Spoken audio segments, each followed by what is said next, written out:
You know, while I hate a non-finish, that's probably the right call. What is going on out there, world? It's your boy Tommy on the spot for Watch Along Wrestling. Hopefully everyone is doing well and staying safe. It is so great to be back here with each and every one of you. Hopefully you enjoyed Smackdown, New Year's Revolution, or is it New Year's Revolution, Smackdown? Whatever it is, hopefully you enjoyed it, because in this video we're going to break down the entire show and all of the news that's coming out of this show, because there was an absolute ton of it. I mean, this was a really strong show. We're going to get into all of it. But if it's your first time visiting the channel, of course, make sure you leave a big thumbs up and subscribe to Watch Along Wrestling. We've been trying to do daily updates and haven't missed yet in 2024, so knock on wood and let's go. All right, but yeah, SmackDown, New Year's Revolution, I thought it was a fantastic show, and the biggest news coming out of the show is that the main event tonight, it went about 20 minutes. I thought it was a really strong match between Randy Orton, AJ Styles, and LA Knight. Yeah. And unfortunately, it did end in a non-finish, but again, I thought it was the right call. Roman Reigns came out, destroyed everyone, and Nick Aldis said, all right, well, if he's going to do that, congrats, he's just won himself a fatal four-way. So at the Royal Rumble, it will be Roman Reigns defending his title against the aforementioned LA Knight, Randy Orton, and AJ Styles, in which should be a very exciting fatal four-way. And I believe this is the first multi-man defense of the title for Roman Reigns since he defended the title in the main event of WrestleMania 37 against Edge and Daniel Bryan. So it's been a long time since you've had the multi-man matches for Roman Reigns, and I'm excited for it. I think it should be really good. This should be a strong match, and at the end of the day, it was tough. You know, I was going into this match, and I was thinking it'd be great to see Roman Reigns and Randy Orton one-on-one, right? I think that was the plan going into SummerSlam 2022, where they had, you know, obviously Randy Orton got hurt.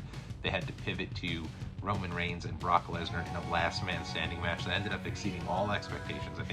I know I was certainly sitting there like, oh, we're getting Roman and Brock again after the greatest, most stupendous match ever at WrestleMania 38. But I think it was probably their strongest match they've ever had. That was a great main event. But I, for one, was very excited about seeing Roman Reigns and Randy Orton in there. And I think that is a huge money match. So I was actually rooting for Randy Orton, because I remember their match at SummerSlam 2014, and this was like very early into Roman's singles career. Shield had just broken up, and a lot of people don't remember this match because it happened on the same show as the big beatdown of Brock Lesnar destroying John Cena en route to winning the title. But this is a fantastic match. If you ever get a chance, go back and check this one out. Randy Orton and Roman Reigns had a great match, and I think this is really the match that solidified Roman as a top guy, and probably gave WWE, I'd imagine, quite a bit of confidence in him, because he looked great in the match, and you know, I'm sure that's a big testament to a veteran like Randy Orton to help Roman along through that match so early in his career. So I thought 10 years later, with Roman so much more seasoned, this would really be for a great match, and it's something I've been looking forward to since it was rumored that they were going to be main eventing SummerSlam, but not to be. And I think, again, it's for the best. You know, AJ Styles, he's kind of on the rise. They're building him up as sort of that tweener, and I think on the way to probably becoming a heel. But I love that he didn't just come back and immediately ran right after Roman Reigns. Instead, he came off pretty pissed off that, you know, he was kind of cast aside, and that LA Knight sort of just used that as an opportunity to team with John Cena and use that to catapult himself. You know, I always say the best heels, I think some of the best work Drew McIntyre has done is during his current heel run now, and it's because a lot of what he's saying makes a ton of sense. And I think similarly here with AJ Styles. So again, I think he could have gone with AJ. You know, AJ and Roman had some great matches in the beginning of AJ's WWE career, and it would be great to kind of relive that. And LA Knight, you know, LA Knight had a match with Roman, you know, had his match already. I don't think there was any chance they were going to go back to that as a one-on-one match. I don't think it was a bad match, but I did have Crown Jewel as my on my ranking of every WWE PLE, which you can check out in the archives, so I'll put the link in the description below. I had that actually as my worst of the pay-per-views, just because I thought it was so obvious the finish that was going to be Roman by interference, and it was probably not the spot, I don't think, to put LA Knight in there. And unfortunately, I think a little of his momentum has stalled. But I think going in this direction, bringing all three of those guys to go against Roman, is actually a great decision, because now, you know, none of them had to take a loss. I think I was going into this match going, God, it's a shame two of these folks are going to have to take a loss. And instead now it's going to be the three of them. And then from there, you can spin this off into getting a Roman versus Randy Orton one-on-one match if you want to, a Roman versus AJ Styles match somewhere down the line, maybe in one of these he's, I don't know if Roman's on Backlash in Paris, but certainly you can go that direction. There's a lot you can do if Roman keeps it all, or even if he doesn't, you can get to these matches at a later point. So interesting to see kind of where they go, but I'm into this 4-way. I think it should be fun. Again, I don't think Roman, probably not, is not losing the title here at a 4-way at the Rumble, so it gives everyone a good opportunity to get a bit of a shine here. And then, the Rumbles sell the Rumbles themselves. That's why everyone tunes in for the Rumbles. So, hey, Roman main evented last year. I don't anticipate that happening this year. But I will say, the match itself, again, was great. And when Roman came out to interfere in this match, his music hit and the crowd erupted. People were so excited about this. Someone threw out a question on Twitter, who has bigger aura than Roman right now? And I don't think anyone does. They've really created something here with Roman Reigns where when he shows up, and hey, it's frustrating that there isn't a full-time champion on the roster. It'd be great to have Roman there every week. But when he is there, it certainly does, it's an uptick in the quality of the show whenever he's there. They've done a great job in having the champion have such a major aura, and I think that was certainly on evidence tonight. So strong finish to the show, and I'm looking forward to the Fatal 4-Way at the Royal Rumble.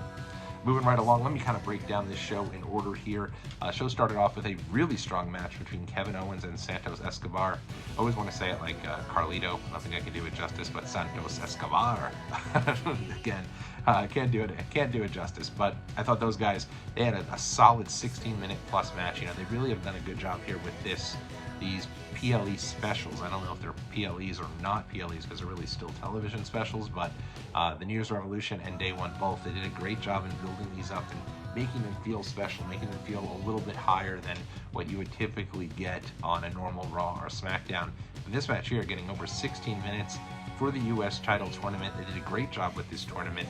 I don't know that it's the Continental Classic that AEW has been putting on, but I think they've done a really strong job with this, using it as an opportunity to bring Carmelo Hayes up to the main roster, give him a chance to shine, actually get a win over there, and giving each one of these matches an opportunity to really breathe for those fans that are still tuning into SmackDown here toward the end of the holiday season and through and into 2024. So I really like this. It made a lot of sense for Kevin Owens to get the win.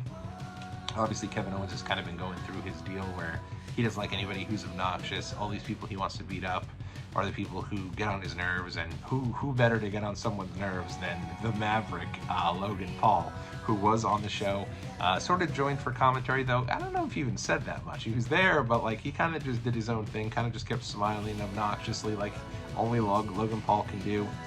Really strong match. I thought they were actually going to have Kevin Owens win this quick. Santos was caught off guard when Joaquin Wilde and Cruz del Toro from the LWO came out to take out Angel Garza and Humberto Carrillo and take them to the back. They all wrestled to the back, so it was really just a one-on-one match, and it looked like Owens was going to get a quick win. Wasn't the case. Instead, they went back and forth. It makes a lot of sense, too. They're still building up Santos Escobar. I'd say for probably an eventual match, I'd say at Mania probably with Carlito, and then at some point when Rey Mysterio returns, they can heat him back up for Rey Mysterio. So it made sense for this to be a good back and forth, but of course you're not going to do a heel versus Logan Paul. He's always going to be the heel, and you're still turning Santos here. So Kevin Owens gets the win. It will be at the Royal Rumble. Kevin Owens versus Logan Paul should be a great match. I think that Logan probably retains, but I'm interested to see it. I think it should be really good. Logan Paul afterwards talked about how Kevin Owens was out of breath, and look at him all sweaty and everything, when he hasn't even broken a sweat despite holding on to his title for 62 days. And of course that's because Logan Paul has not defended his title throughout those 62 days. So even adding more to kind of, his obnoxiousness. And at the end, Logan Paul stood backstage with Grayson Waller and Austin Theory to kind of give them a bit of a rub in the meantime. Logan Paul continues to exceed all expectations, I think, coming into this. He's clearly taking this really serious and really seems to be thriving in his role working with WWE. And I'm looking forward to this match. I think Kevin Owens never has a bad match. It should be a fun one. And another reason why I think the Royal Rumble is going to just be an outstanding event. So more to come on that match here as the weeks progress into the Royal Rumble, but strong stuff overall. From there, Bobby Lashley and the Street Profits came out. I have not really felt this group. I don't know what it is about this group. I think that, honestly, I think the problem is they think their thought was to turn them heel But like, who wants to boo Bobby Lashley and the Street Profits? They get massive cheers and adulation from the crowd every single time they come out, and they continue to do so. And tonight was no different. And it feels like they are maybe now moving back into that babyface territory, and I think that's where they'll thrive. Lashley did declare for the Royal Rumble, so that's something to look forward to, and also mentioned that he does want to come back and get that title, that he had a little bit of a step back in 2023, but kind of this partnership with the Street Profits is something he's excited about, and so more to come there. This did lead to, I'd say, a real highlight of the show. Something I was really excited about and I think came across really well was Karrion Kross and Scarlett coming out with Paul Ellering, and then who should attack Bobby Lashley and the Profits from behind but the returning Authors of Pain. AOP there, laying them out, and a new faction is born. So great that you have Paul Ellering with the team there. I know initially when AOP was brought up from NXT, they did so with Drake Maverick because they didn't want to bring Paul Ellering up, or maybe he didn't want to travel, whatever it was.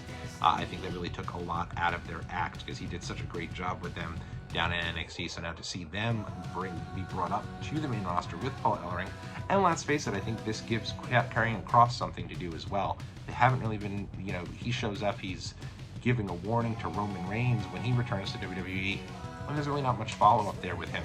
So, he's kind of been, he's done a couple of things, had a couple of little feuds here and there, but I'm excited to see what he could do as a leader of a faction here now. And certainly I think Paul Ellering being the one to do a lot of the talking and be the mouthpiece, even for him, I think will be helpful as they go through. So I thought this was a great step day one here for this group. I think the video packages have been strong. WWE has always thrived in the area of having that kind of supernatural character, that that spooky character, if you will, and obviously they haven't had one since the untimely passing of Bray Wyatt. So I think having this is always something they do really well with these vignettes and the special effects and everything that's involved there. So it'll be interesting to see where they go with this group. They lay out Bobby Lashley and the Street Profits, so I think they'll be feuding with them here on the onset, and then we'll see where things go. I'm going to get into a little bit more on this a little bit later on, but they're really showing a bit of faith here in the tag team division and really doing a lot to kind of promote the tag team division. So I do hope they eventually do split those belts and have Judgment Day hold the Raw titles and then give SmackDown their own tag team championship. Again, I'll get to it a little later on, but this certainly was the first sign of that, and there was more to come on that a little bit later on. Next up, it was Io Sky defending the Women's Championship against Michin. This was a match, I think, similar to the match they had on Monday, where it was Rhea Ripley defending the title against Ivy Nile. They did a great job in promoting that. This was a huge match for Michin, similarly like they did with Nile, but I don't think anybody watching this really thought that Michin had any chance to win the title.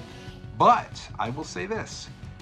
Even though when Michin came out, I don't think the crowd was that invested in her because they haven't done anything with Michin. Her getting this win was kind of out of nowhere. The Michin and the Good Brothers, who were in her corner, Gallus and Anderson, who haven't done a darn diddly thing since AJ Styles got hurt, they come out and honestly the crowd really didn't give them much of any response. I think it was because they didn't think Michin stood a chance. But that being said, they let this match continue to develop, and I thought Michin looked great. I think towards the end, the crowd really was built into her, started to believe a couple of the near falls, and she had a really strong showing for herself. So I think that's fantastic. Mia Yim was somebody who I thought could have done really well for herself in WWE. Certainly did well, I thought, in NXT. So interesting to see. I hope that this isn't, she obviously did not win the match, and Io Sky is still your SmackDown Women's Champion, but I'm interested to see kind of where this goes from here with her. Hopefully they continue to give her some matches and some, because she is somebody who can really be an asset for that women's division, at least I think so. So hopefully she'll continue to be utilized, certainly in a greater capacity than they've been doing with her, because I think she's solid and did a great job to get the crowd on her side. Backstage, they started the dissension, and they continued a bit of the dissension there with the team there. Bayley talked about her plans for all of damage control, talked about how Io Sky is still your women's champion, and her plan is now next for the Kabuki Warriors to get the tag team champions, which would be fantastic. Certainly I think they'd really, putting Asuka and Kairi Sane back together and having them as a tag team would really do a lot to boost that women's tag division that I feel like unfortunately has always been a bit of a struggle for WWE. So she talked about how that's the goal for them, and then said her goal is to go on and win the Royal Rumble for herself.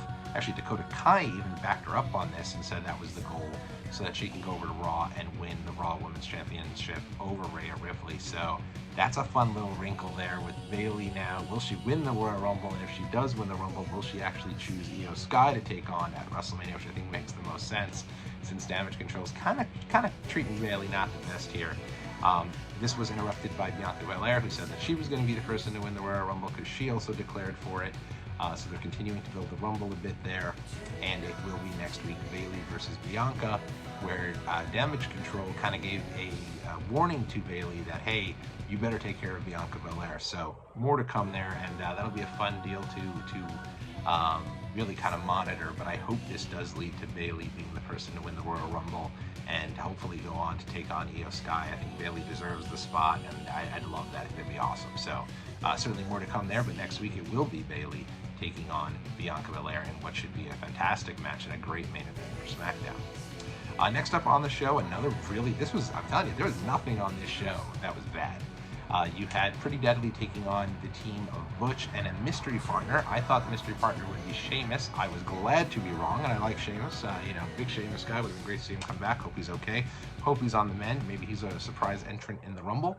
But instead, it was finally Tyler Bate brought up to the main roster. This guy has been in WWE since the UK tournament, which I believe was back in 2017. So this guy's been in the company now for going on 7 years and never brought up to the main roster. And here he was brought up as the tag partner, Mustache Mountain. I was excited for that. I love those guys. I saw them in Progress whenever Progress would come to New York.